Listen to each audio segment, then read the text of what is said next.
Nah, hari ini saya tergerak, tentu Tuhan yang taruh dalam hati untuk menyampaikan ada 5 ayat yang kita akan baca satu persatu akan membuat kita ini makin kuat dari sekarang sampai selama-lamanya. Jadi badai apapun di dalam hidup kita akan membuat kita makin kuat dan makin bertumbuh. Ya, nah hari ini ada, ini sangat penting sekali ayat-ayat ini.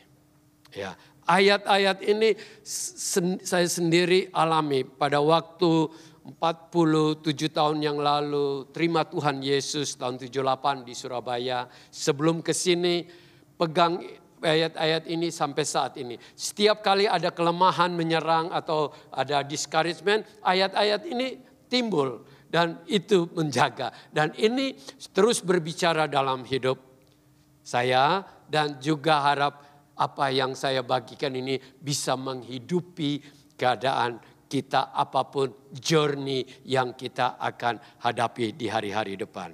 Oke, yang pertama ya, ini satu ayat ini di dalam ini Matius 22 ayat 14. Sebab banyak yang dipanggil tetapi sedikit yang dipilih. Saudara, banyak dipanggil tetapi sedikit dipilih. Tentu kerinduan Amsem semua kita di sini dipilih. Amin. Nah, hari ini ada kejadian di mana seorang raja memberikan pesta pernikahan, perjamuan untuk anaknya. Dia mengundang orang-orang yang ia kenal, orang-orang penting, termasuk duta besar, raja, orang-orang pemimpin agama untuk datang. Tetapi makin dekat, mereka belum RSVP, dia nyuruh dia punya anak-anak buah untuk pergi tanya, kok enggak RSVP? Mereka malah marah sama dia. Mereka malah dengan petugas-petugasnya itu katakan, wah kamu ini macam-macam undang-undang segala macam. Kita tidak mau dekat, tidak mau kenal. Ada juga yang punya alasan seperti, oh kami sibuk, ada dagangan, ada anak yang ada baru istri punya cucu. Jadi kita mau pergi rumah sakit, ada yang macam-macam gitu. Pokoknya alasan apapun mereka nggak mau hadir. Marahlah karena sudah tersedia. Dia sudah sedia kambing, domba, lembu, semua sudah sedia. Anggur segala macam, pesta yang besar sekali. Tapi orang-orang ini nggak mau datang. Dia katakan kepada bawahannya, dia punya ini suruhan, ya, ayo silakan panggil saja hamba-hamba. Dia menyuruh hamba-hambanya untuk memanggil saja. Di pinggir jalan, di pasar, di mana saja datang ke pesta ini. Karena ini harus ruangan besar ini harus penuh dan juga makanan ini harus dihabiskan.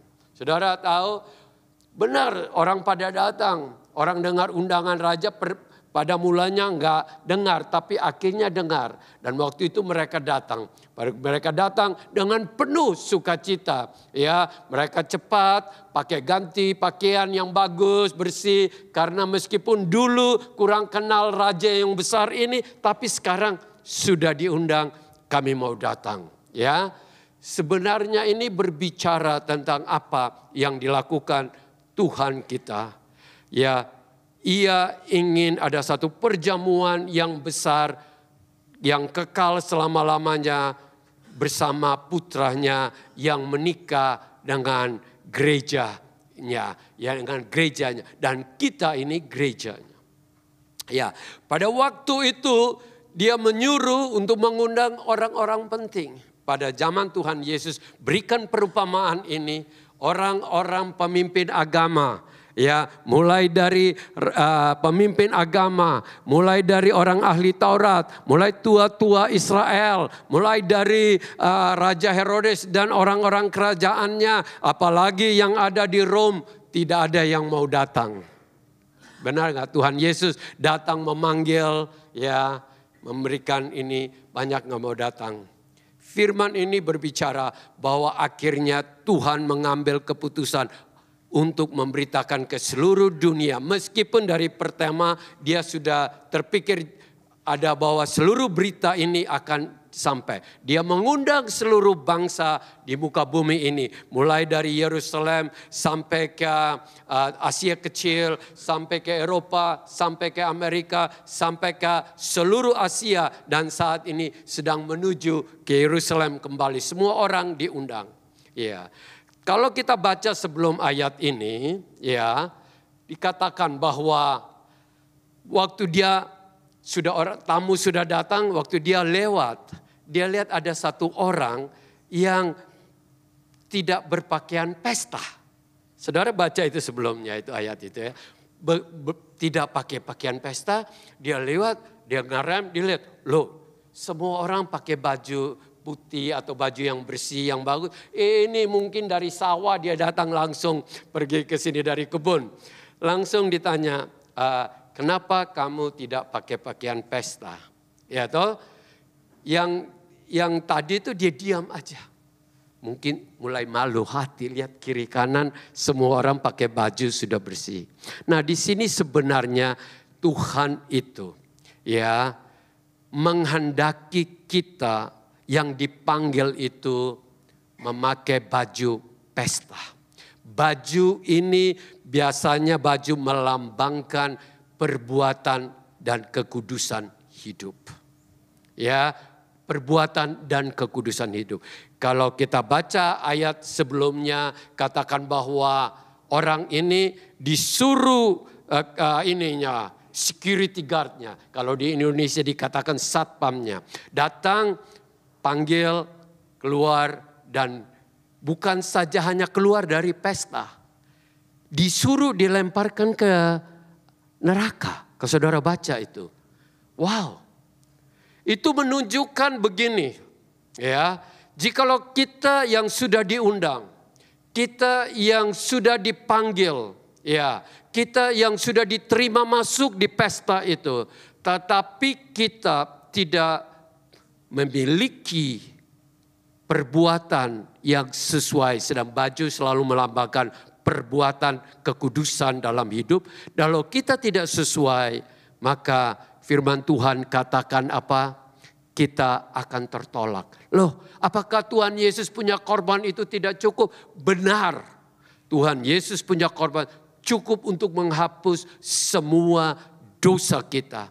Tetapi bukti dari kepercayaan kita, bukti bahwa kita menerima undangan Tuhan dan masuk ke pesta itu adalah bagaimana kita menghidupinya setiap hari dalam hidup kita. Kita semua pasti tahu, apalagi saya Pak Konsul, kita punya orang Timor, wow itu kalau ngaku nama Tuhan Yesus nomor 1.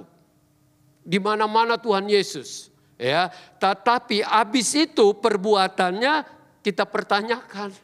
Benar gak? Benar.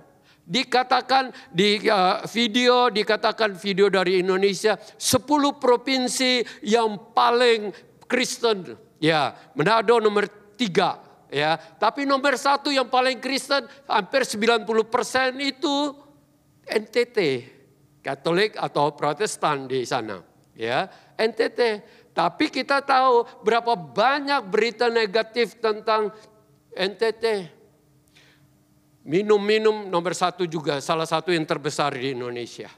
Apalagi yang kawin cerai juga tinggi, yang narkoba juga tinggi, hamil di luar nikah juga tinggi, curian juga tinggi. Itu menunjukkan bahwa orang bisa mengaku percaya, tetapi kalau hidupnya tidak sesuai, maka satu waktu dikatakan kita sudah dipanggil, tapi kita tidak dipilih. Kita tidak dipilih ya untuk masuk dalam pesta perjamuan yang luar biasa ini. Ini biarlah menjadi peringatan dalam hidup kita bahwa kita harus menjaga iman kita dan bukti dari iman kita hanya satu, yaitu bagaimana kita menghidupi kasih karunia Tuhan Yesus, pengampunan Tuhan Yesus, rahmat Tuhan Yesus itu di dalam hidup kita. Jangan sampai hanya kita mengaku mulut saja, tetapi kalau tidak disertai perbuatan itu sama seperti orang yang tadi yang dilempar keluar. Tentu kerinduan saya sebagai seorang hamba yang dipanggil untuk melayani dan mengembalakan domba di kota Sydney ini. Ya, agar semua boleh benar-benar menghidupi apa yang Tuhan kerjakan. Kita rindu untuk itu, amin. Kita rindu dipilih, bukan hanya saja dipanggil, tapi dipilih, bukan? Kita ini. Saudara, kalau dipanggil dan tidak dipilih itu sedih hati nanti. Kalau di muka bumi masih ada jalan lain. Ya katakanlah kita sampai di airport, terus di situ sudah boleh datang, tahu-tahu bilang oh tidak boleh masuk. Itu kita akan kecewa sekali, tapi kekecewaan tidak akan melebihi yang kekecewaan yang kalau di sorga depan pintu kita dibuang, kita ditolak. Ingat, Tuhan kok bisa begitu? Emang Tuhan baik kan? Benar, Tuhan kita baik. Tapi waktu yang bersamaan, Dia pun adalah Tuhan yang adil di dalam hidup ini. Kalau tidak ada hukum, coba bayangkan satu negara tidak ada hukum, tidak ada polisi, tidak ada hakim, tidak ada penjara, kira-kira jadi apa? Anarki bukan? Oleh karena itu Tuhan kita adalah Tuhan yang adil di dalam hidup kita. Oleh karena itu ini menjaga hidup saya. Setiap kali saya katakan, Tuhan jangan sampai saya memberitakan Injil, tapi saya ditolak. Ini untuk hamba-hamba Tuhan di sini. Rasul Paulus katakan itu. Ya, oleh karena itu yang kedua, ini penting sekali. Ya, Matius 12 ayat yang ke-36-37.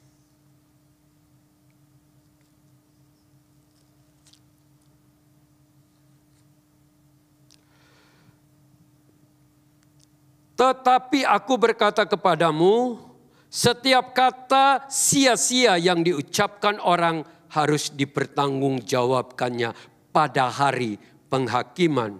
Karena menurut ucapanmu engkau akan dibenarkan dan menurut ucapanmu pula engkau akan dihukum. Banyak orang belum dengar ini ayat, tapi kali ini Tuhan sampaikan bahwa setiap ucapan kita itu punya kuasa. Mati atau hidup itu ada di lidah. Firman Tuhan katakan bukan? Oleh karena itu kita mulai hari ini di dalam setiap keadaan apapun. Apalagi kita menghadap kepada Tuhan. Belajarlah untuk mengucapkan kata-kata yang sesuai dengan kehendaknya. Kita dengan katakanlah Bapak Presiden, tentu Pak pendekar muda tentu ngomong dengan Pak Presiden itu tentu benar-benar pikir-pikir hati-hati baru bicara bukan? Bukan asal bunyi, benar-benar hati-hati.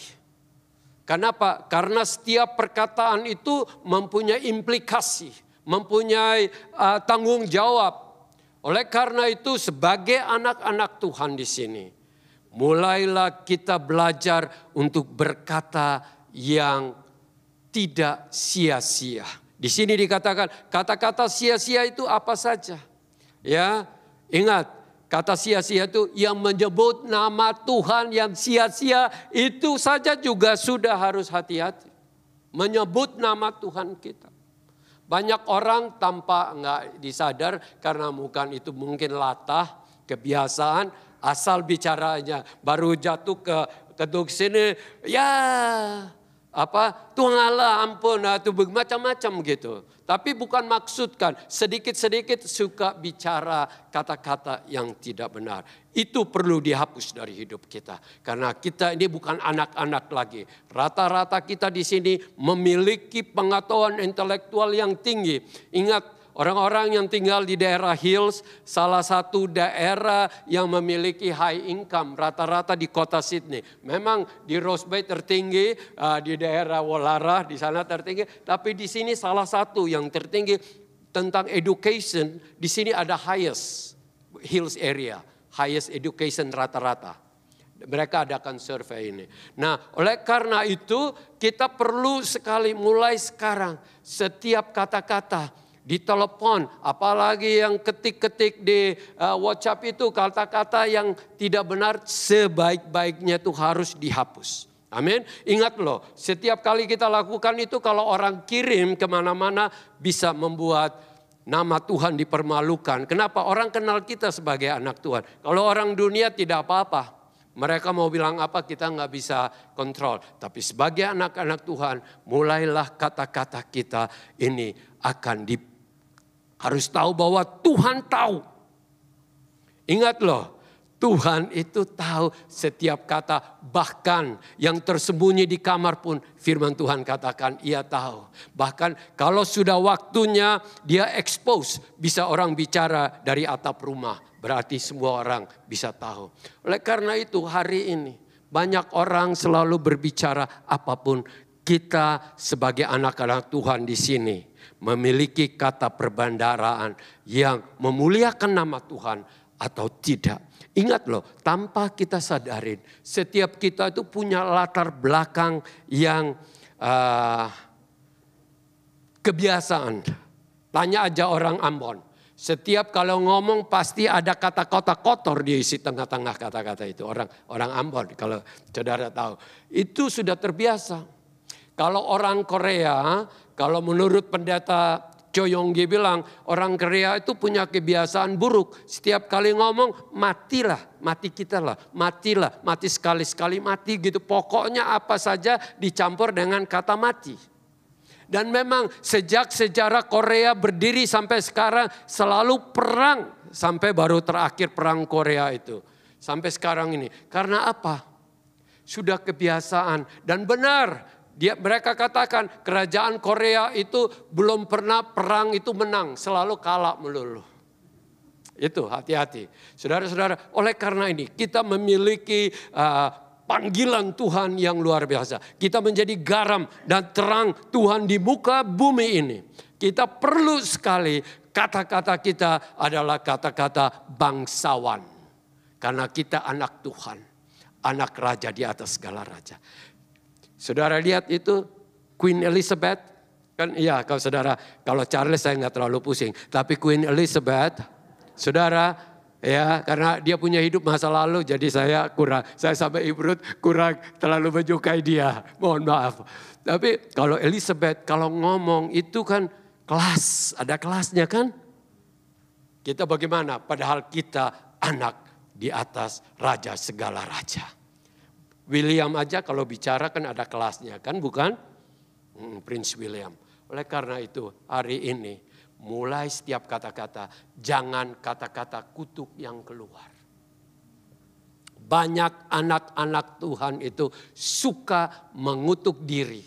Apalagi sudah berkelahi sama suaminya atau istrinya tanpa dia sadari dia mengutuk. Apalagi dengan mertua yang dia nggak senang, tahu-tahu dia kutuk biar mertua mati aja. Begitu, itu saya pernah dengar. Tapi kita sebagai anak-anak Tuhan, kita membawa bahasa baru dalam hidup kita. Bahasa berkat. Bahasa yang membuat orang damai sejahtera. Bahasa yang membuat kita ini waktu kita bertemu dengan Tuhan. Tuhan bilang, ingat kata-kata harus keluar dari hati. Bukan pintar ngomong aja. Ada orang pintar ngomong bahasanya manis. Tapi belum tentu hatinya sama. Tapi biarlah dari hati, keluar dari mulut. Semuanya adalah air jernih. Air Roh Kudus yang keluar dari dalam hati kita. Amin. Amin. Kita hidupin sekarang. Standar sebagai anak-anak Tuhan itu sudah harus jangan lagi sama seperti orang bilang pasaran gitu. Saya kalau guru aja, Ibu Ruth langsung injak kaki saya. Lu guru kayak tukang beca. Oh ya oke, saya bertobat. Ya, benar, istri tugasnya kayak gitu kan. Tanpa kita sadari kita bawa dari dulu punya yang nggak benar gitu, kita ngomong nggak lucon, namanya lelucon. Padahal nggak ada ini. Karena itu hari ini kita ambil keputusan bahwa lidah, mulut, pikiran, hati semuanya adalah air murni yang mengalir keluar dari hidup kita. Amin. Rindu untuk itu? Amin. Angkat tangan bilang amin. Saya mau. Saya cabut semua kata-kata yang pernah saya bilang ke suami saya atau istri saya cabut semua. Saya putuskan kuasa itu. Ingat loh, kata-kata kita punya kuasa. Apalagi untuk anak-anak kita loh. Tanpa nggak disadar orang tua diri. Kita ini kan keturunan Tionghoa. Waduh, sedikit-sedikit orang tua tuh curse kita. Lain kali lah kamu kawin, kamu cerai gitu. Coba bayangkan tuh, ada mama marah kepada anak bisa ngomong kayak gitu. Iya, kayak gitu tuh. Saya pernah dengar semua. Oleh karena itu sekarang, katakan Tuhan, jagalah mulutku, bibirku, sehingga kata-kata yang membangun, kata-kata permuliakan nama Tuhan yang hidup dari hidupku. Amin. Oke, ketiga, ini ayat ketiga. Sudah ini Wahyu 2 ayat 4. Wahyu 2 ayat 4.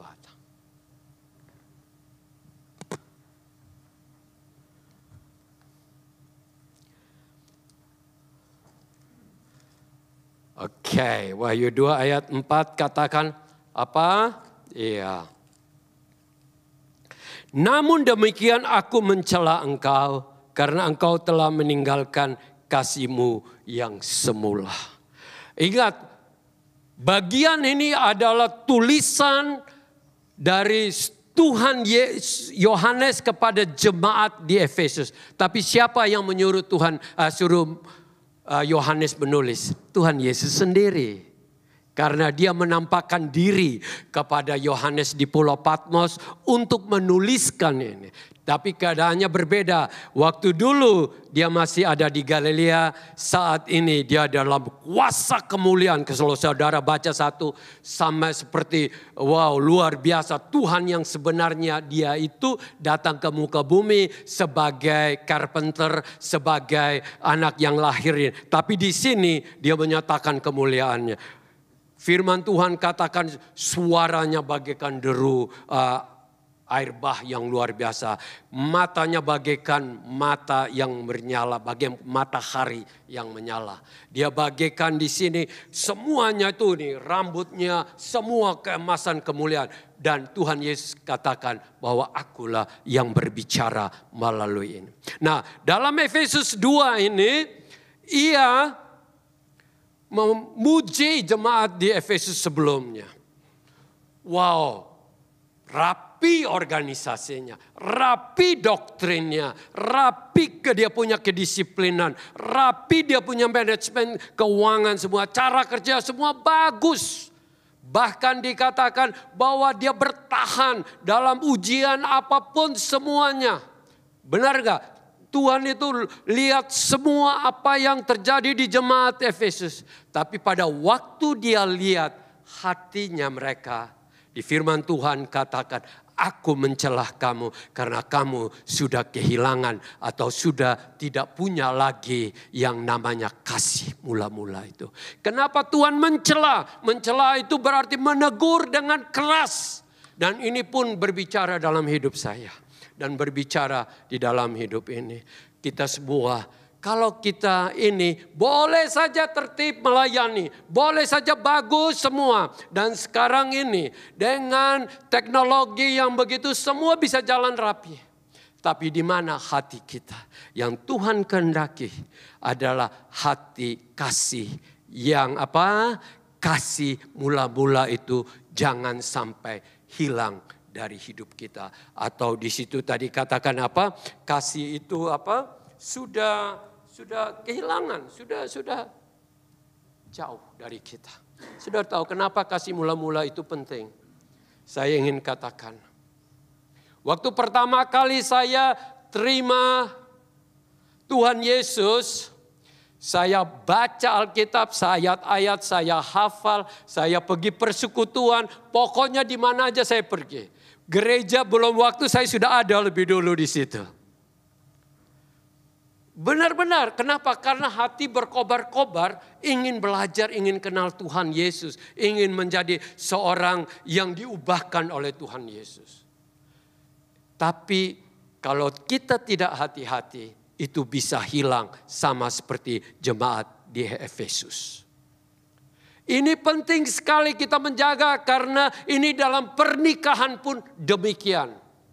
Bukankah kita semua rata-rata di sini pernah pacaran waktu itu jatuh cinta pertama? Pernah enggak? Sintoro pernah enggak? Pernah. Waktu ketemu dengan Lena tiap hari ingin telepon bukan? Amin, benarlah. Benar gak? Ya? Tiap hari ingin ketemu, ingin bicara, ingin lihat wajahnya, dengar suaranya. Kita semua sama. Saya juga begitu. Ya, waktu Ibu Ruth dari sini datang terus pulang kembali, tiap hari saya telepon. Zaman itu telepon itu mahal, 1 menit $2.20, gaji hanya $8 per jam. Tapi $2.20 1 menit, tapi non-stop. Waktu 1 bulan kemudian baru datang bil $1.000 lebih, baru payah bayarnya. Waktu itu benar kan? Kita bicara 47 tahun yang payah waktu bayarnya. Bukankah itu? Tapi waktu itu kita mana pikirin. Benar kan? Orang lagi jatuh cinta mana pikirin, benar gak? Yang ada di wajahnya dia aja, benar kan? Begitu gak Ron? Setuju. Benar, kita harus akuin. Nah ini jangan sampai hubungan kita suami istri itu hilang. Sekarang telepon free pun jarang telepon sekarang. Iya, HP itu kan sekarang boleh bilang free kan? Malah telepon. Ya, paling sudah malas ngomong hanya ini aja teks aja bukan? Nah ini harus hati-hati. Kita harus menjaga hubungan kita dengan suami istri. Kasih mula-mula itu jangan sampai hilang. Tetapi yang paling utama hubungan kita dengan Tuhan. Hubungan dengan Tuhan. Apakah masih berkobar-kobar untuk membaca firman Tuhan? Masih berkobar-kobar untuk mau berdoa, mau dengar suara Tuhan, itu penting sekali di dalam hidup kita. Wow, dulu waktu saya terima Tuhan Yesus, kemana-mana saya bersaksi. Enggak pusing itu orang Madura di Surabaya, saya saksi. Sampai satu waktu pernah dengarkan, saya dicelurit kepala saya karena saksi terlalu banyak. Celurit loh ini kepala saya nih, saudara nggak lihat maka agak tipis sedikit ini gara-gara celurit. Saudara tahu gak? Waktu itu karena saya bekerja sebagai kepala gudang di sana. Dan tiap kali itu buruh itu orang bilang kuli itu. Saya ngomong tentang Tuhan Yesus. Saya gak pusing. Saya baru terima Tuhan Yesus. Berkobar-kobar tiap hari. Tetangga satu liwat. Hello, sudah kenal Tuhan Yesus atau belum? Saudara tahu gak?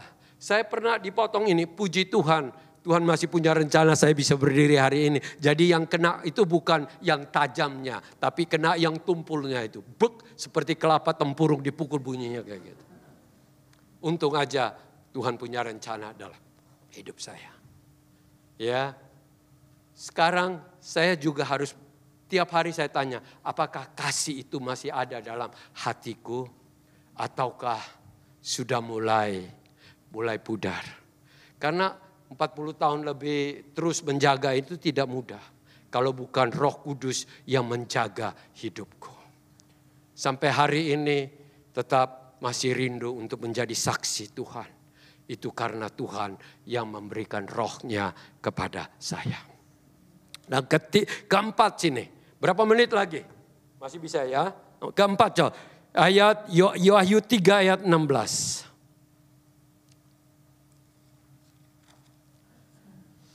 Jadi karena engkau suam-suam kuku dan tidak dingin dan tidak panas, aku akan memuntahkan engkau dari mulutku.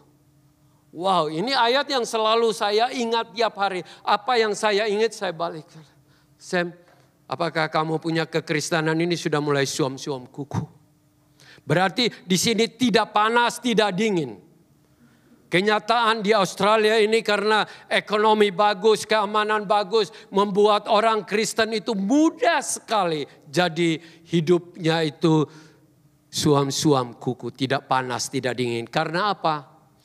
Tidak bekerja pun bisa dapat uang dari Mr. Albanese.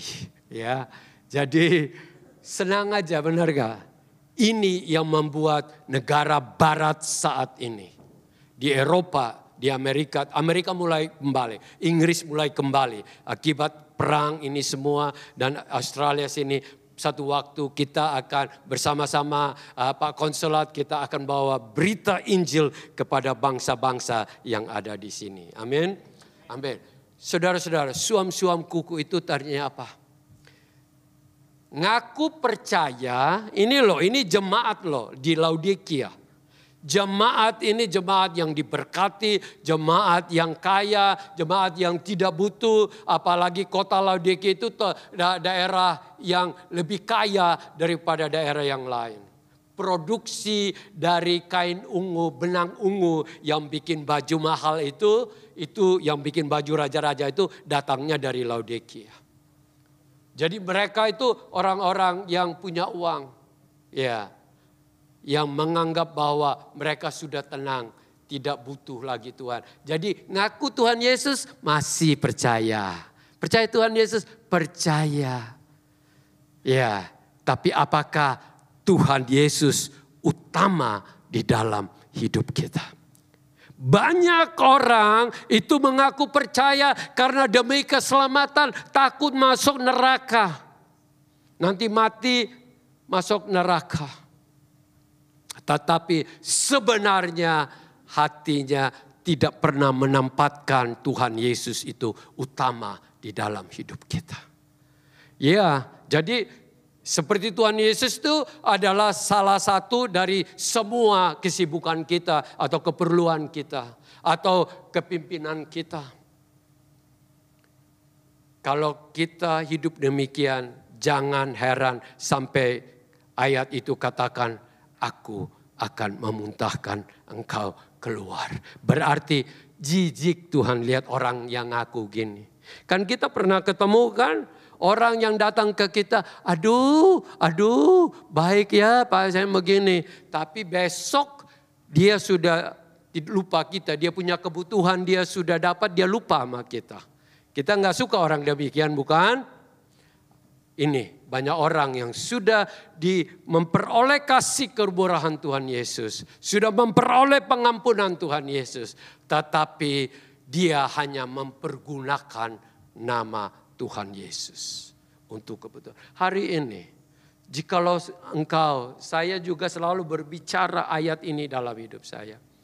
Kalau kita hanya menempatkan Tuhan pada waktu kita hanya butuh, berarti dia bukan Tuhan kita. Dia hanya kadang-kadang gak salah, ya kita hanya mempergunakan dia saja di dalam hidup kita. Biarlah hari ini ayat ini berbicara kepada kita dan membuat kita bangkit, membuat kita berkobar-kobar bahwa Tuhan, Engkau adalah segala-galanya dan Engkaulah yang paling utama di dalam hidupku. Maukah anak-anak Tuhan di sini, jikalau engkau sudah mundur, engkau sudah jatuh karena apapun alasannya, biarlah hati itu pulih kembali. Rindukah itu? Amin. Amin. Mari, yang terakhir, ini mungkin yang paling agak ngeri. Coba baca di Matius 21 ayat 22 dan 23. Oke. Coba baca sama-sama. Mari kita baca sama-sama. Bangkit berdiri supaya ingat bahwa ini satu. Kalau ini tidak, ini apa?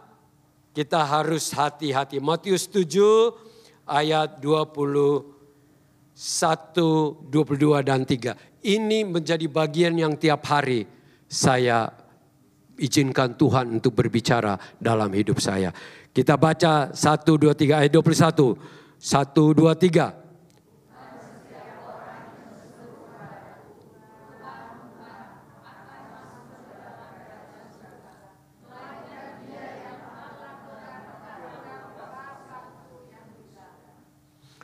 Pada hari terakhir banyak orang akan berseru kepadaku, Tuhan, Tuhan, bukankah kami berbuat demi nama-Mu dan mengusir setan demi nama-Mu dan mengadakan banyak mujizat demi nama-Mu juga. Ayat 23.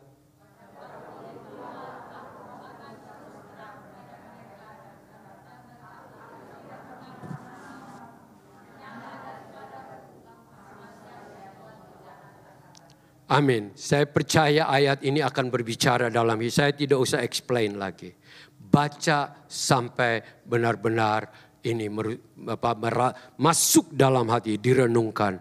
Mari kita berdoa. Bapa Surgawi, apa yang Engkau taruh di dalam hati hamba-Mu untuk memperingatkan, untuk menegur, dan untuk membangun, untuk menjaga hati kami, hidup kami di antara anak-anak-Mu di sini Tuhan. Biarlah Tuhan tidak ada satu kata yang keluar dari firman-Mu yang disia-siakan. Tetapi semua akan hidup dalam hidup kami, akan bertumbuh dalam hidup kami.